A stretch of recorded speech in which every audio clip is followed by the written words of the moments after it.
সকাল 11টায় বাছাই করার সময় দেওয়া ছিল। ওনারা ওনাদের রিলিভেন্ট ডকুমেন্ট নিয়ে উপস্থিত ছিলেন এবং আমরা সব ডকুমেন্ট চেক করে দেখেছি এবং এটিকে বৈধ হিসেবে আমরা গ্রহণ করেছি। এখন এটা আমরা মাননীয় কমিশনে উপস্থাপন করব। আসলে এখনো পর্যন্ত যেহেতু বেশ কিছু কাজ বাকি, গ্যাজেট হয়নি এবং গেজেট প্রকাশিত হলে তারপর শপথের বিষয়টা আসবে।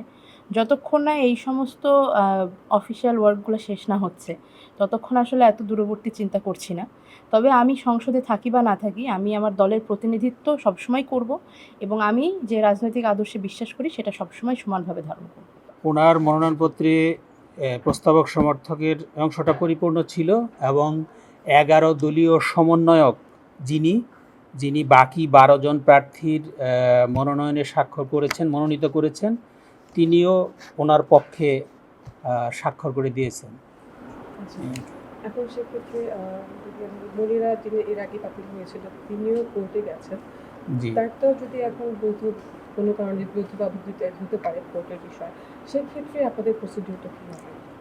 আমরা যতদূর জেনেছি যে উনি কোর্টে দরখাস্ত জমা দিয়েছেন, কিন্তু এখান থেকে কোনো অর্ডারের কপি আমরা পাইনি। যদি কোনো অর্ডারের কপি পাওয়া যায় তখন আমরা আইন অনুযায়ী ব্যবস্থা নেব। কোর্টের লিখিত রায় ছাড়া কোর্টের আদেশ সম্পর্কে মন্তব্য করা মুশকিল। আমরা লিখিত আদেশের জন্য অপেক্ষা করব। যেমন এই ক্ষেত্রে যেমনটা হয়েছে, ওনারা আমাদেরকে লিখিত আদেশের কপি জমা দিয়েছেন, সেই অনুযায়ী আমরা ব্যবস্থা গ্রহণ করেছি।